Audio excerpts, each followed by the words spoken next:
Hey hi guys, hello everyone, welcome back to our channel MC ज्ञान।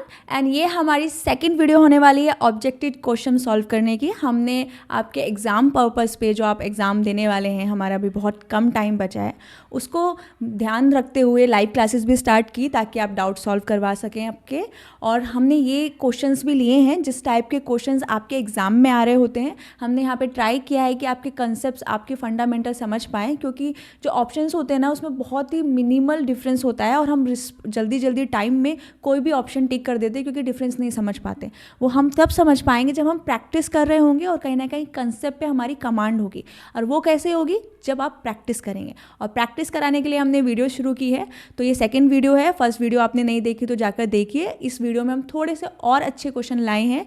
तो without time wasting चलिए शुरू करते हैं। तो यहाँ पर हमारे ये फर्स्ट क्वेश्चन है जिसमें हमने एक वेरिएबल बनाया है, ओके, जिसका नेम है x, और उसमें हमने 10.5 लिया है जिसका टाइप हमारा क्या है? फ्लोट है। हमको जैसे समझ में सामने आ रहा है। एंड देन उन्होंने क्या बोला है कि प्रिंट करा दो। क्या प्रिंट करा दो? x को। और यहाँ पर ध्यान से देखिएगा क्या दिया हुआ है format specifier %d। And we know कि %d मीन्स इंटीजर, बट यहाँ पर x की वैल्यू क्या है? फ्लोट है। और इन्होंने प्रिंट करने को क्या बोला है? इंटीजर बोला है। तो यहाँ पर तो प्रॉब्लम आ जाएगी क्योंकि जब डेटा टाइप और फॉर्मेट स्पेसिफायर मिसमैच करता है तो वो क्या बोलता है? अनएक्सपेक्टेड बिहेवियर देता है या फिर गार्बेज वैल्यू देता है। लेकिन आप यहाँ पर ध्यान से देखेंगे तो इन्होंने ब्रेसेस में जो ये पैरेंथेसिस है वहाँ पर लिखा है int. What is this? This is called type casting. Type casting मतलब कि इन्होंने टाइप को कास्ट कर दिया, चेंज कर दिया। जो फ्लोट था, फ्लोट को अब इंट में बना दिया। तो अब यहाँ पर एरर नहीं आ रही होगी अगर ये नहीं लिखते। अगर यहाँ पर लिखा होता printf %d and then print the x, तो ये क्या करता? गार्बेज वैल्यू देता। क्यों देता? क्योंकि हमने जो x का टाइप है फ्लोट है, एंड बट हमने यहाँ पर ये क्या दे दिया? फॉर्मेट स्पेसिफायर इंटीजर का। तो ये मिसमैच हो रहा, मिसमैच होने पर ये गार्बेज वैल्यू देगा। लेकिन हमने यहाँ पर टाइप कास्ट किया है। अगर ऐसा नहीं हम चाहते कि टाइप कास्ट की नीड ना हो तो वो करेक्ट आंसर तब होता है जब हम प्रिंट एफ करते एंड यहाँ पर फॉर्मेट स्पेसिफायर हम यूज़ करते %f जो फॉर हमारे फ्लोट के लिए यूज़ होता है, एंड देन हम x को प्रिंट कराते, तब हमारा करेक्ट आंसर आता। लेकिन इन्होंने यहाँ पर थोड़ा सा चेंजेस किया। क्या? फ्लोट लिया क्योंकि फ्लोट वैल्यू ली है, और यहाँ पर इसीलिए इन्होंने क्या किया? Type cast. तो इसके लिए हमें समझ में आना चाहिए कि ये क्या है। %d पर हमें ध्यान देना होगा।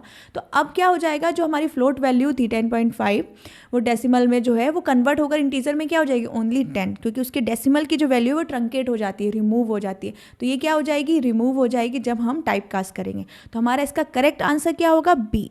अगर आपको अंडरस्टैंडिंग नहीं होती इस चीज़ की तो आप डायरेक्ट ए लगा देते, क्योंकि आपके एक्स में तो 10.5 है और आपके ऑप्शन ए में भी दिया है। तो इसीलिए आपके छोटे छोटे कंसेप्ट समझ में ज़रूरी है ताकि आप सही ऑप्शन चूज कर पाए। तो ये हमारा नेक्स्ट क्वेश्चन है जहाँ पर हमारा एक वेरिएबल है जिसका नेम ch कैरेक्टर करके है, और यहाँ पर क्या स्टोर करवाया? a_1। जैसा कि मैंने आपको बताया हमारी मेमोरी में कैरेक्टर स्टोर नहीं होते, है ना। अगर हमने a लिखा है तो ऐसा नहीं है कि वो a जा रहा होगा। उसका क्या होता है? ASCII value. आस्काई वैल्यू का कंसेप्ट आपको मैंने बताया, एक अमेरिकन स्टैंडर्ड करके वैल्यूज़ हैं जो हमारे कैपिटल अल्फ़ाबेट्स हों या स्मॉल अल्फ़ाबेट्स हों या डिजिट्स हों या फिर आपके स्पेशल सिंबल हो, उन सब की एक वैल्यू फिक्स कर दी गई है कि अगर a है तो उसकी वैल्यू 65 ही रहेगी। चाहे आप कहीं भी वर्ड में कहीं भी बैठे हो तो c के लिए वही यूज़ हो रहा होगा। तो उन्होंने एक परफेक्ट स्टैंडर्ड बना दिया ताकि कोई भी ऐसा कंपाइलर को कन्फ्यूज़न ना हो कि आज a की वैल्यू ये है या b की वैल्यू वो है। सबके लिए सेम रूल होने वाला है। तो यहाँ पर a जो है, a से की वैल्यू क्या होती है? 65। तो ये जो स्टोर कर रहा होगा वो 65 स्टोर करेगा। देन हमारा सीपीयू से बाइनरी में समझकर एग्जीक्यूट करता है, क्योंकि हमारा मशीन क्या समझती है? बाइनरी। So 65 + 1 which is 66। तो अब इन्होंने यहाँ पर ध्यान से देखिएगा, इन्होंने क्या दिया है? %c।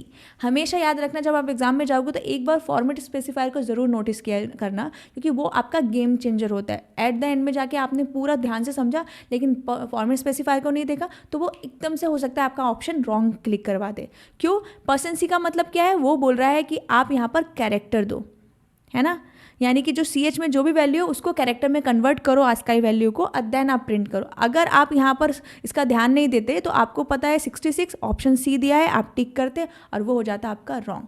तो आपको ये रॉन्ग नहीं लेना है, आपको क्या समझना है, यहाँ पर ये देखना है %c दिया है, अगर %d होता तो हमारा ऑप्शन सी सही होता क्योंकि वो इंटीजर वैल्यू ले रहा होता, लेकिन यहाँ पर क्या दिया है %c। तो अब हम देखेंगे 66 किसकी आस्काई वैल्यू होती है, वो होती है b की, a के बाद b इसकी 66 होती है। तो हमारा ऑप्शन c की जगह कौन सा सही होने वाला है, b, क्योंकि इसकी वैल्यू क्या है 66। तो इसलिए आस्काई वैल्यू वगैरह पे ज़रूर पढ़कर जाना आप एग्जाम से पहले। ये हमारा नेक्स्ट क्वेश्चन है जहाँ पर हमारी एक स्ट्रिंग है हेलो करके, ओके। एंड देन इन्होंने हमसे क्या पूछा है कि इस स्ट्रिंग में देखो प्रिंट करने को बोला है, अगर ये सिर्फ नॉर्मल स्ट्रिंग प्रिंट करने को देता तो हम पूरी स्ट्रिंग को प्रिंट कर रहे होते, बट इसने बोला है ये इंडेक्स नंबर ऑफ 5 कि जो 5 इंडेक्स है हमारी स्ट्रिंग की उस पर जो भी कैरेक्टर है, जो भी वैल्यू, वो एक्सेस कर दो या उसको प्रिंट कर दो। तो अब हमें नहीं पता कि कौन से पे 5 है, तो पहले इंडेक्सिंग करेंगे। तो इंडेक्सिंग कैसे कर रहे होंगे हम, 0 1 2 3 4, तो यहाँ पर तो 5 है ही नहीं, या फिर जिसे इंडेक्सिंग नहीं आती ना तो वो सीधा 1 2 3 4 5 करेगा और 5 पे देखेगा कि ये तो O है और हमारा ऑप्शन 3 दिया हुआ है C और टिक कर देगा, which is wrong, obviously wrong, क्योंकि हमारी इंडेक्सिंग 0 से स्टार्ट होती है। इसमें एक कंसेप्ट आता है which is called the null terminator. मैंने लाइव क्लास में स्ट्रिंग के ऊपर बहुत अच्छे से समझाया है, अगर आपने नहीं देखी है तो आप जाकर ज़रूर देखना।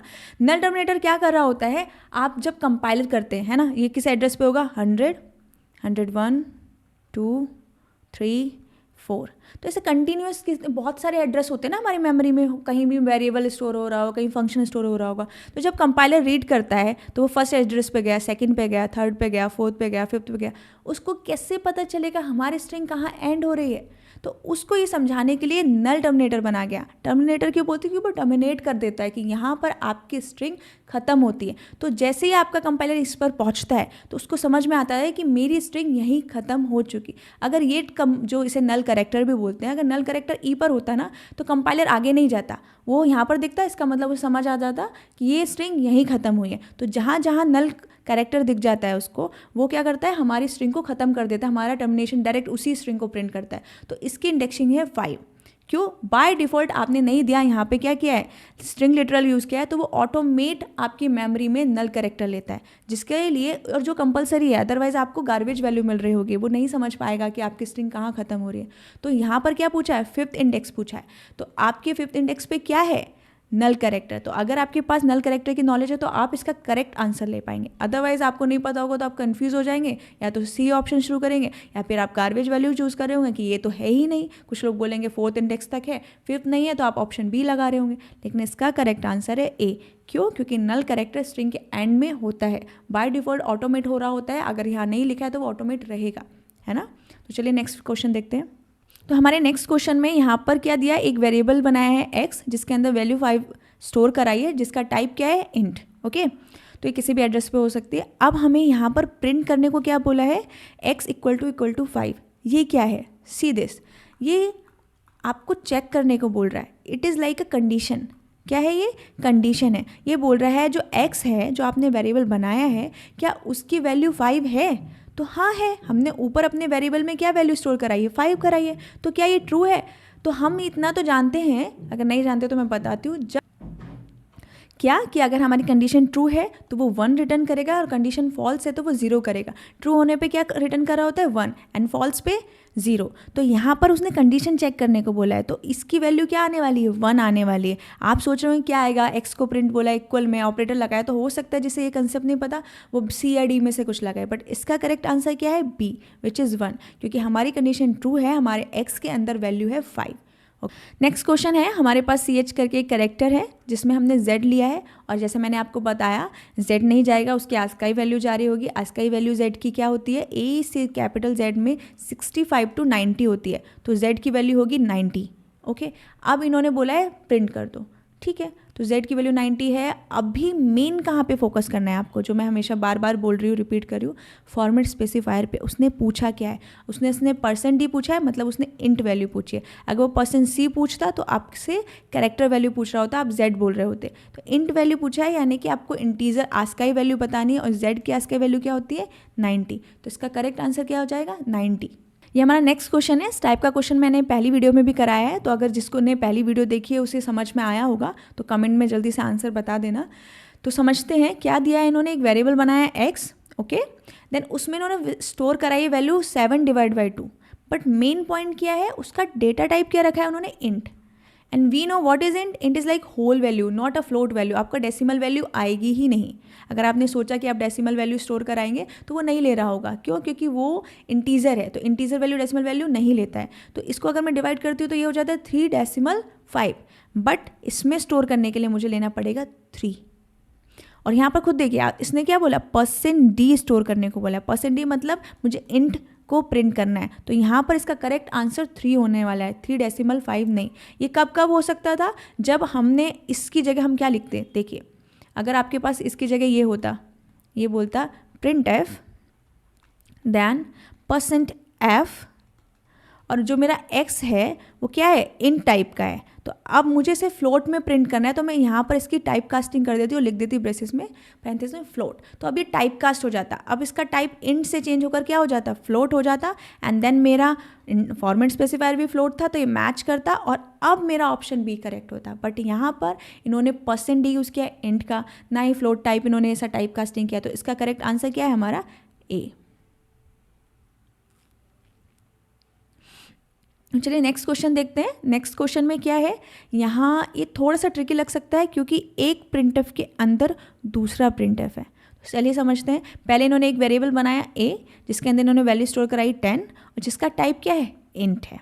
ओके, नाउ अब हमें पता है कि जैसे हम लूप यूज़ कर रहे होते हैं ना, पहले अंदर का यूज़ करते हैं, जो मेरा इनर है ना, इनर प्रिंटफ है, इसका यूज़ करते हैं। तो इसमें क्या दिया है, printf %d a, और a की क्या वैल्यू है हमें पता है, विच इज़ 10, तो इसका आंसर क्या आएगा 10।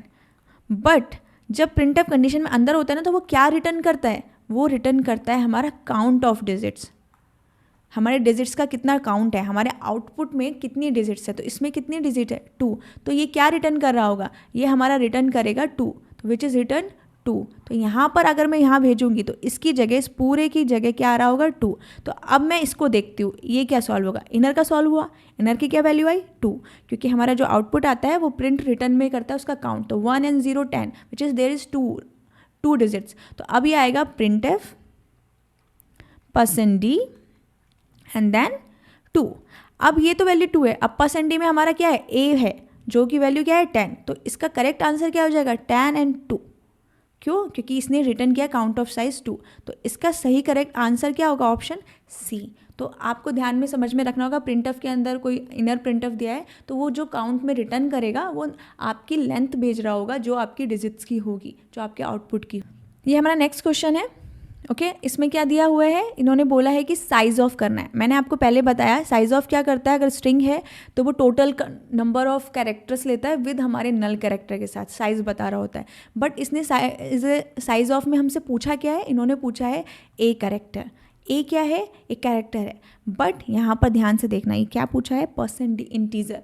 तो मैं अगर इसमें देखूँ, ए हमें पता होता है कैर का जो साइज़ होता है वो 1 होता है, 1 बाइट, तो कोई भी ऑप्शन ए टिक करेगा।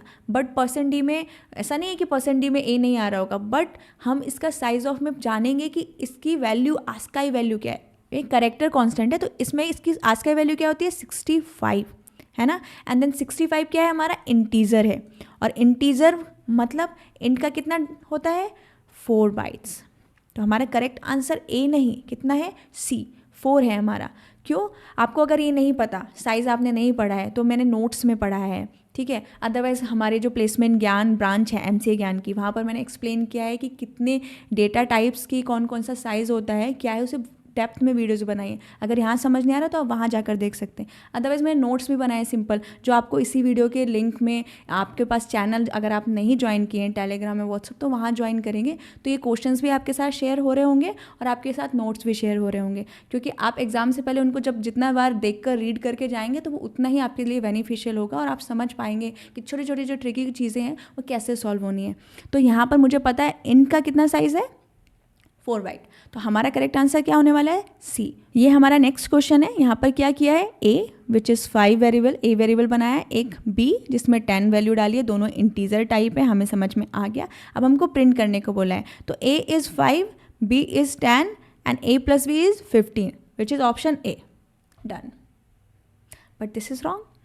अगेन मैंने क्या बोला है, कहाँ पर ध्यान देना है, आपको ध्यान देना है फॉर्मेट स्पेसिफायर पे देखो ध्यान से, इसने परसेंट यूज़ किया, इंटीजर है, ये कोई प्रॉब्लम नहीं, बट ये वाला परसेंट ही हमारे ए को डिफाइन कर रहा है, ये वाला परसेंट ही हमारी इस बी की वैल्यू ले रहा है, बट ए प्लस बी की वैल्यू के लिए कहाँ है फॉर्मेट स्पेसिफायर? हर एक वैल्यू लेने के लिए फॉर्मेट स्पेसिफायर लगाना पड़ता है, चाहे परसेंट डी परसेंट एफ आप कौन से टाइप की लेने वाले हो, वो समझ पाते हैं किस फॉर्मेट की वैल्यू होने वाली है, आप इग्नोर नहीं कर सकते उसमें। तो वो क्या देगा आपको? अनडिफाइंड बिहेवियर दे रहा होगा। क्यों? क्योंकि आपके पास परसेंट डी इग्नोर है यहाँ पर, तो option A is not correct, option D is correct. Okay, क्यों? क्योंकि यहाँ पर आपने एक ऑलरेडी परसेंट डी मिसिंग है, यहाँ पर अगर ए को परसेंट डी होता ना 3 correct, A would be correct. ये क्वेश्चन देखेंगे हम, ये हमारा इस वीडियो का लास्ट क्वेश्चन है, मगर इस पर ध्यान देना है। क्यों? क्योंकि इंपॉर्टेंट क्या है, अब देखिए यहाँ पे क्या पूछा है, साइज़ पूछा है। अभी तक हमने साइज ऑफ के बहुत सारे क्वेश्चन पूछे। देन 3.14, ये क्या है, एक फ्लोट वैल्यू है। फ्लोट वैल्यू का कितना साइज होता है, 4 बाइट, है ना। तो अब हमसे परसेंट डी मतलब डायरेक्टली इससे हमसे साइज पूछ लिया, तो ऑप्शन ए मिला है 4। हमेशा ऐसा ही होता है, ऑप्शन में हमें डायरेक्टली जो हम सोच रहे होते हैं वो मिल जाता है, बट ये रॉन्ग है। क्यों रॉन्ग है? इसके कुछ रूल्स हैं। क्या है एक्चुअली, अगर आपके पास फ्लोट में वैल्यू लिखी है 3.14, ये लॉन्ग भी हो सकती है, ठीक है, ये डबल भी हो सकती है, फ्लोट भी हो सकती है। आप कैसे समझेंगे ये कैसी है? तो उसके लिए कुछ रूल्स बनाए गए हैं इसी में। अगर ये 3.14 है और अगर ये फ्लोट है तो इसके आगे लिखा होगा एफ, दैट इज़ फ्लोट। अगर ये लॉन्ग है तो 3.4 के आगे लिखा होगा L, then this is long. अगर इसके आगे कुछ नहीं लिखा है ना तो बाय डिफ़ॉल्ट ये हो जाएगी डबल। तो ये जो मैंने बोला ना, ये फ्लोट है, ये फ्लोट नहीं है, ये क्या है, डबल है। और डबल का हमारा साइज़ क्या होता है, वो 8 बाइट स्टोर कर रहा होता है। तो इसका आंसर ए नहीं है। हम बहुत जल्दी कर लेते हैं कि समझ जाते हैं ये है वो है, और छोटे छोटे कंसेप्ट यहीं पर, इसलिए ये मेन पर्पज़ ही है आपके साथ क्वेश्चन सॉल्व करने का कि आप समझ पाएँ। अब आपने ए लिया बट ए रॉन्ग है, क्यों? क्योंकि इसके आगे कुछ नहीं लगाया इन्होंने, ना एफ है ना एल है, ना तो ये लॉन्ग है ना ये फ्लोट है, ये क्या है, डबल है। और डबल का साइज़ क्या होता है, 8 बाइट्स। तो करेक्ट आंसर होगा हमारा 8। तो इस तरह के क्वेश्चन सॉल्व करने के लिए आपको छोटी छोटी चीज़ों के लिए आपको प्रैक्टिस लगती है, और प्रैक्टिस के लिए हम ये वीडियोज़ बना रहे हैं। तो इस वीडियो में इतना ही, ध्यान से देखिएगा। अगर यहाँ पे कोई प्रॉब्लम आए तो इसको रिपीट करिए, बार बार देखिए, इसके टाइप के क्वेश्चन सॉल्व करिए। नेक्स्ट वीडियो में हम नेक्स्ट क्वेश्चंस ला रहे होंगे। Till then stay focus, stay consistent, successful follow you.